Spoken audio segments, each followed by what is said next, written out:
Today on CityCast Denver. It's election season, meaning you're probably getting bombarded by political ads. But it isn't the race for governor or the state senate that's getting all the attention. It's the fight for Congressional District 8, a newly drawn district stretching from Commerce City all the way north to Greeley. And it isn't just about the politics of the rural, the urban, and the suburban. It's about who will be voting in this election. Today on the show, our state politics correspondent, Justine Sandoval, joins me to talk about why the Latino vote matters in this race in particular, and why it's important for Republicans and Democrats to understand that Latino voters are not a monolith.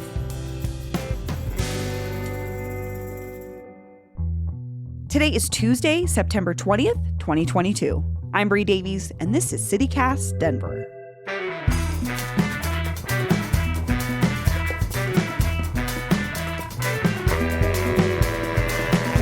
Yeah, I have my voice notes. I just got an iPhone, so just got it in November of last year, and I'm still trying to adjust because I was an Android person for 5 million years. So. Welcome to the other side. Justine Sandoval, welcome back to CityCast Denver. Thank you. I'm glad to be here. What is the bigger picture about, of this particular race to you, Justine? Yeah. What's really interesting about, I think, CD8 is forever Denver Metro as like the mecca for Latinos. And in the last, 20 years, because of gentrification, because of a bunch of different issues, we've seen people of color move out of Denver and start to populate larger areas outside of the metro area. So actually right now we're seeing the Latino vote grow everywhere else outside of Denver. So Denver is no longer like the epicenter of that vote. And so places like CD8, where we see people have moved into Thornton and all of these areas where you can actually buy a home and raise your family there. Right. And maybe even not now, but, a few years ago you could. Yeah. Even in the last decade or two, Yeah. I've seen that change too. And that a lot of friends are moving out of the, like you're saying, the metro because it's what they can afford. Yeah. Also, you want a bigger house? You got to go farther out. So it's changing the demographics also of our voting population. So this district is this a new district that came out of redistricting? Yes. We had enough people move in post-pot world here, pre-legalization world is what I should say.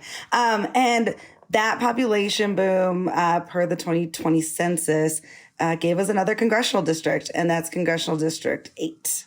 So we have Yadira Caraveo, who is the Dem, and then Barbara Kirkmeyer, who's the Republican. What can you tell me about these two candidates? So Barb Kirkmeyer was in the Senate, right? The state Senate, and Caraveo came from the House. So they are both very much, involved in Colorado politics. So watching this shape up is really interesting. One thing that I could say was one of the biggest contrasts between the two, especially this last legislative session, was the fight for the RHEA bill. Will you remind me again what RHEA stands for? It's like Reproductive Health Equity Act. Reproductive Health Equity Act. Okay. So it's the thing that we did to solidify abortion access as best we could as a state. Yes. Okay. So when that bill passed, during, testimony, one of the things that I remember very notably is Barb Kirkmeyer being very much against that. And Dr. Caraveo very much for pro-choice issues and abortion rights here in Colorado. And right now, the issue with being pro-choice or not has become something that the Republicans are having to answer for in a state that is very much pro-choice, very much pro-abortion. So that was one of the most notable things I can think recently about the difference between these two candidates.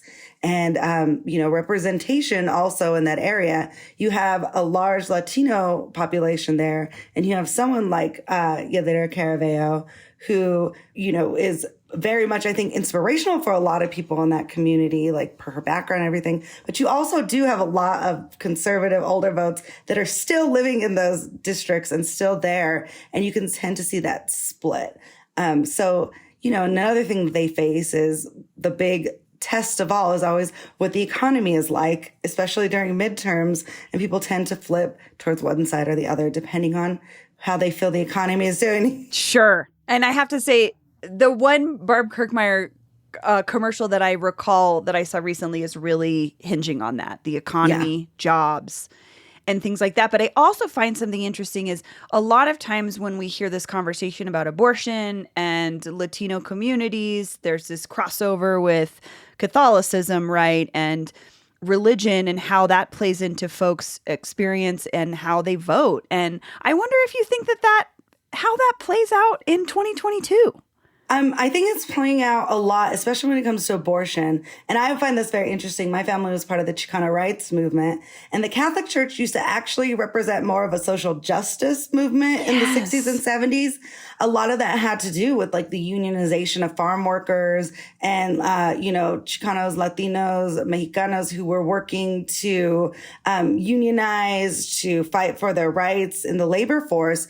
Well, you had a lot of these Catholic churches who jumped in to march with their parishioners because that was the majority of their parishioners. So you'll see a lot of times when you look at the Chicano rights movement, like the Our Lady of Guadalupe flying with them, priests marching with them, priests participating in the social justice movement. But I think in the last, few decades, we've seen that shift, I think, and here in Colorado to a much more conservative Catholic Church, however we want to define what conservatism is, but moving away from some of those social justice issues and lining up with more evangelical views of conservatism. And you've also seen a lot of Latinos leaving the Catholic Church to evangelical churches, especially in rural parts of Colorado. I've noticed that. So I think that the Catholic Church's shift here in Colorado, especially, or particularly here in Colorado, has been an issue for a lot of Latino Catholic voters who are now shifting to more conservative views, especially around abortion. So I really want to dig into this representation conversation because there have been a couple articles about the Latino vote and the Hispanic vote and how that's going to play out in elections in particular. For instance, right now, this congressional district with CD8. But when I nudged you and said, "Hey, Justine, I want to talk about this," you were like, "Great, I'm ready. I have a rant." Tell me what's going on. How do you feel about this? The idea of taking the Latino vote as one monolith of people is problematic.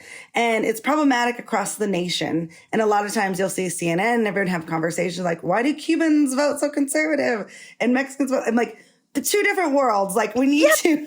Culturally, I mean, the experiences they've had politically, economically, they're not the same. Not the same at all. Like one thing I was talking to with a friend of mine who is from Miami is, idea of Cubans voting very conservatively down there because they're scared of the idea of the effects of socialism and communism because they've seen political things disguised in their country as socialism and communism that were not that and are very much against that. So you see like Southern Florida, the shift there. When you look at where I'm from, the Southwest United States, it's very different view. Mexico's a democracy. So there's not like this fear of like democracy or government or any takeover here because I think they see that mirror their governments with each other. One thing too is a lot of us have been here for many years. We didn't cross the border crossed us. But there are also, people who have just come to this country or whose parents are their first gen and they're working with their parents. So it's two very different worlds. So you'll often see here, especially in the Southwest, with the unionization of the farm workers and all of the movement from the Chicano rights movement, shift more towards sticking with the Democratic Party. My family, I always laugh. I'm like, we're Viva la Kennedy Dems. They've been that way generations before, and they continue to be that way because we've seen social progress, because the Democratic Party represents a lot of things that we value. So like organized labor, that was huge for us, access to education.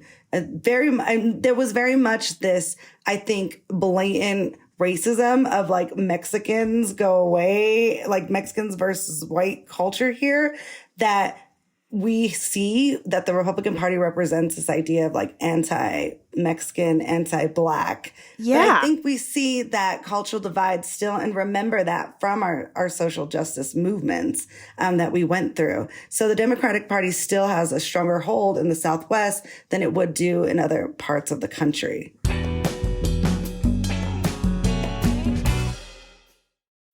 Are you still quoting 30-year-old movies? Have you said cool beans in the past 90 days? Do you think Discover isn't widely accepted? If this sounds like you, you're stuck in the past. Discover is accepted at 99% of places that take credit cards nationwide. And every time you make a purchase with your card, you automatically earn cash back.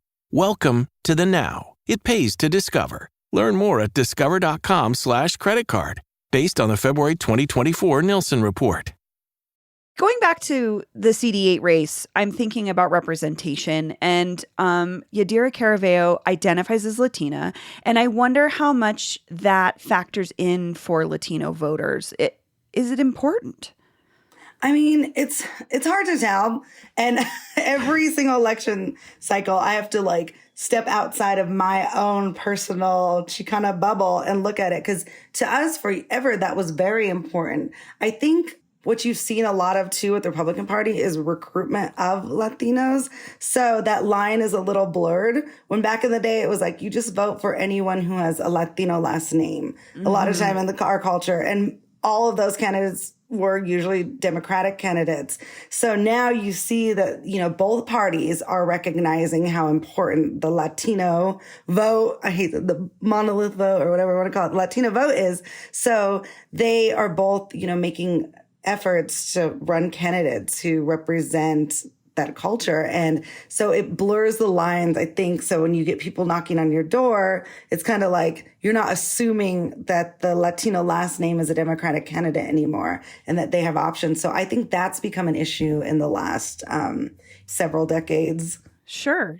And I'm thinking about when I was reading the CPR story, it was like, so the Koch brothers are funding a group that is chasing the Latino vote.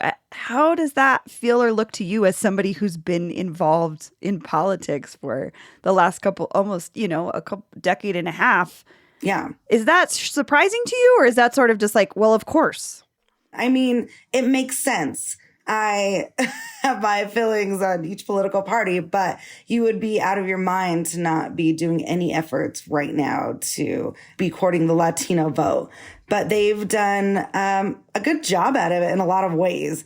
And I think it's because they tend to invest money into just going in and talking to people on the doors. And they're not always very clear or truthful either. I've had friends here who are like, yeah, I'm not politically involved, but care. So they don't really understand the differences of the parties or anything. And I had a friend one time that was like, oh yeah, I took this job doing this political thing, knocking doors to get Latinos to vote.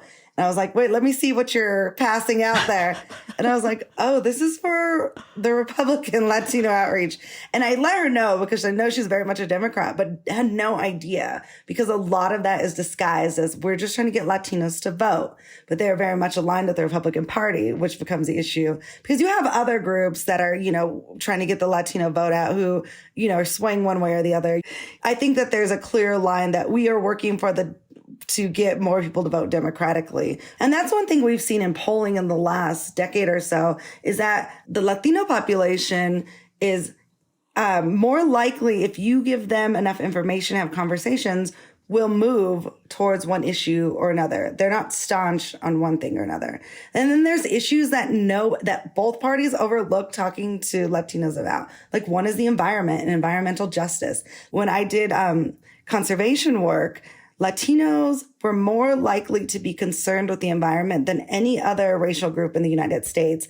And they were more likely to switch their opinion of candidates depending on where they felt about the environment, because the environment is actually very important. But you rarely see. Yeah, I was going to say, it's like abortion, immigration, gun rights. Why are these issues overlooked for Latino voters? What is the assumption that these voters don't care? I think it goes back to the issue of us being a monolith, right? So people are like, oh, well, we don't know if they care about environmentalism because they're new immigrants. They just care about working and, those issues. But you have families like my family has been here many years. My grandfather, we didn't cross the border crossed us, but very much lived in the land of Colorado, right? Hunting and fishing and off of the land, and that idea of conserving the environment is very important. I mean, I always make jokes. I'm like, my grandma was the original conservationist. She was washing foil off and reusing all the butter. You open Country Crock, it's either salsa, beans, or maybe you find the margarine. You don't know. So your grandma was like the original reclaimed, upcycled. Exactly. And so many of us are like that. And it is cultural, A lot of us from the rancho where you did things like that to conserve and preserve the environment. But yet there's not that conversation, because when you think of Colorado, you think of white guy rock climbing, Sierra Club, and you don't necessarily think of, Black and brown people both living in the West and surviving off the land. In the same ways. To wrap up, Justine, I would love for you to give me your prediction on this race, Congressional District 8. What do you think is going to happen? Well, I have faith in the Democratic Party overall this election cycle here in Colorado. I think that there are a lot of other issues with the Republican Party when it comes to the January 6th insurrection. Also, the big thing, abortion. Coloradans overall, I worked in abortion rights for many years, and I traveled all throughout the state. And one thing I always tell people is no matter if you're conservative, Republican, or hardcore blue Democrat here, you believe in the right to choose and you believe in abortion rights. And that's across party lines here. And we've seen that with anti-abortion amendments that have been ran, and they overwhelmingly get defeated in Colorado because that is not a party issue here. So that will be a big factor too. So I'm feeling confident. I think that we have a lot of work to do as far as making sure that we are reaching out to Latino communities, because like I said, the Latino vote now is even more important statewide than ever before. It's not just a concentration of the metro area. It is actually even more crucial throughout the state. So how both parties are moving forward in talking to those voters, and how, they're making sure that they identify everybody's unique cultural identity is going to be the deciding factor in the next election. Yeah, I'm so curious to see how this plays out. But now I'm thinking differently, because I'm thinking about this environmental justice issue that you brought up. I think that Gen Z is going to do an incredible job and maybe transform our politics in a way that we have those conversations. One thing that I remember growing up is, my aunts and uncles, my parents were very much in the Chicano rights movement in the 60s and 70s. And even though our elders, who are a little bit more conservative, they were able to pull them over into that. So I think that's really important for both parties to be working on getting that younger vote, because a lot of times in Latino culture across the board, this might be one of the monolith things, we're able to sway our elders a lot, and our elders will tend to vote, I think, in ways that will make sure they're supporting the next generation. Justine, thank you so much for joining me. I always love to talk to you. Absolutely. Thank you.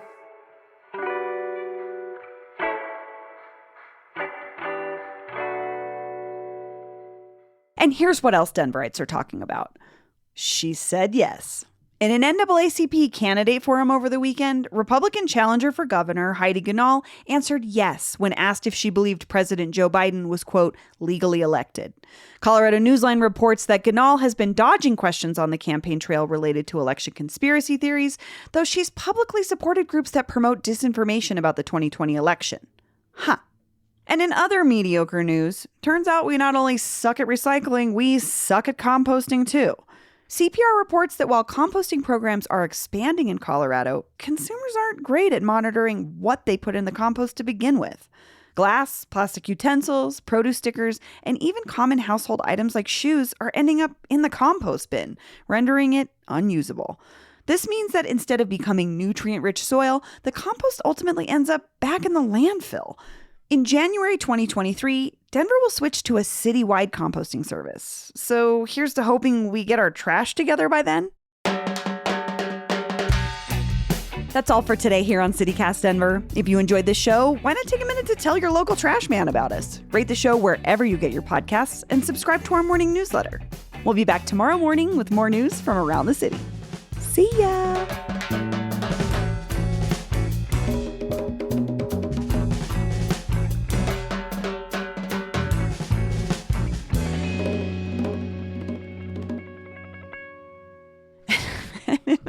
mediocre news. I'm such a jerk.